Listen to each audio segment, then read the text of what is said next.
Hello दोस्तों, how to learn में मैं मंटू आपका स्वागत करता हूं। दोस्तों, आज मैं आपके लिए लेकर आया हूं वर्ग यानी स्क्वायर, इसकी परिभाषा और सूत्र जाने इस पूरी वीडियो से।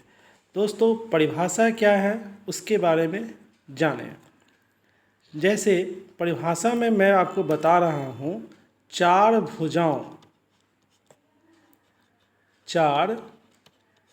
भुजा से घिरी, चार भुजा से घिरी हुई बंद आकृति, बंद आकृति,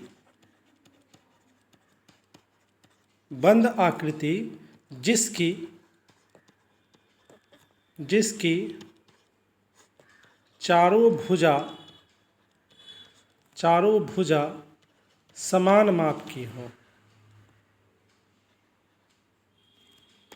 चारों भुजा समान माप की हो।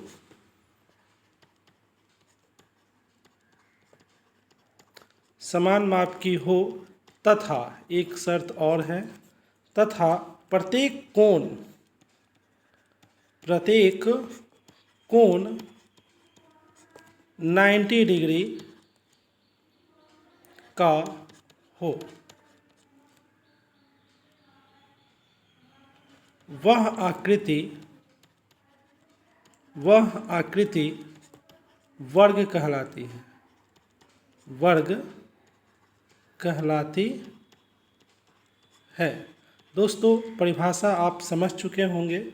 अब चार भुजा की बात कर दिया, चारों भुजा की बात कर रहा है, तो चारों भुजा के इस तरह का आकृति हो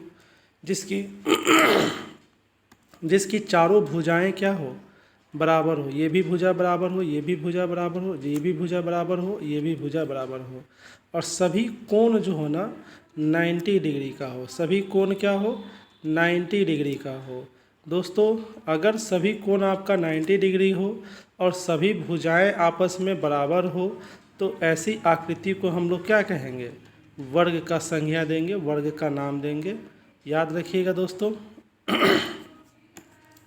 तो हम इसमें अब जानेंगे सूत्र। अब इसका सूत्र भी जान ले कि सूत्र इसका क्या है। सूत्र यानी फॉर्मूला।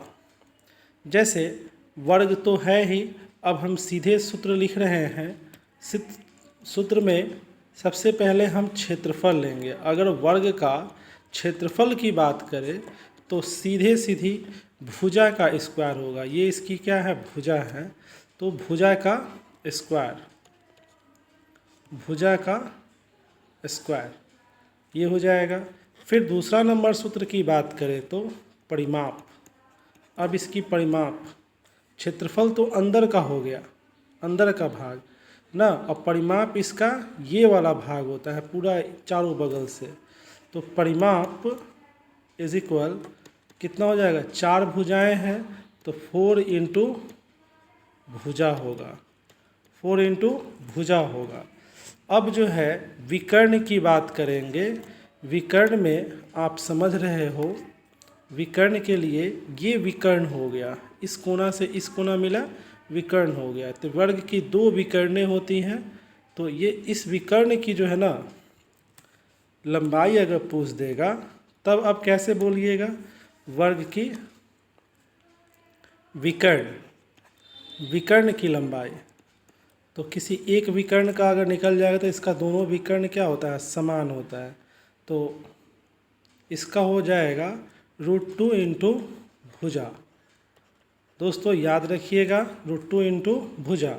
अगर चौथा नंबर सूत्र अगर पूछ दे कि हाँ इसका क्षेत्रफल से भुजा ज्ञात करें ना, इसकी भुजा ज्ञात करना है क्षेत्रफल से, तो हम लोग ये वह भी ज्ञात कर सकते हैं। जैसे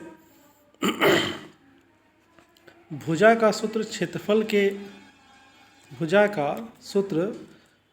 के उपलक्ष्य में अगर क्षेत्रफल दिया हो और भुजा ज्ञात करने के लिए कह दे, तो आप सीधे से रूट डालिएगा, अंदर में क्षेत्रफल, वर्ग का क्षेत्रफल का मान रख दीजिएगा, भुजा का मान आ जाएगा। अगर परिमाप के उपलक्ष्य में पूछ दे भुजा कि परिमाप उसका पता है, अब भुजा बताएं, तो इसका सूत्र क्या हो जाएगा, इसका सूत्र हो जाएगा, भुजा यहीं पर रहेगा, परिमाप बटे क्या हो जाएगा, परिमाप बटे 4। समझे दोस्तों, परिमाप बटे 4, ये आपका पूरा सूत्र हो गया। अब आपको क्या जानना है, गलती से विकर्ण के बारे में अगर कह दे कि हमें विकर्ण के बारे में जानना है, कि अगर विकर्ण दिया हुआ हो विकर्ण दिया हुआ हो, अब भुजा ज्ञात करना हो, तो उससे भी हम लोग ज्ञात कर लेंगे। तो विकर्ण का मान ऊपर रख देंगे, ठीक है, और भुजा को ना भेजकर √2 को भेज देंगे यहाँ पर, और इस तरह से हमारा ये फॉर्मूला आ जाएगा। दोस्तों, आशा करते हैं आपको हमारा यह बात समझ में आ गया होगा। यदि आपको समझ में आ गया है तो हम आपको एक प्रश्न देते हैं, उसको आप बना दीजिएगा। देखिए, किसी वर्ग का एक भुजा, ठीक है, वर्ग का एक भुजा 5 सेंटीमीटर है ना, तो वर्ग का क्षेत्रफल क्या होगा, वर्ग का क्षेत्रफल बराबर वाट होगा। दोस्तों, आप इसका उत्तर कमेंट बॉक्स में दें। यदि आपको समझ में आ गया है तो आप इसका उत्तर दे सकते हो, और यदि आप हमारे चैनल पर नए हैं तो प्लीज़ सब्सक्राइब जरूर कीजिएगा, और बेल आइकन भी साथ साथ दबा दीजिएगा, ताकि हम कोई भी वीडियोस को बनाएं तो आप तक पहुंच जाए। Thanks for watching my videos.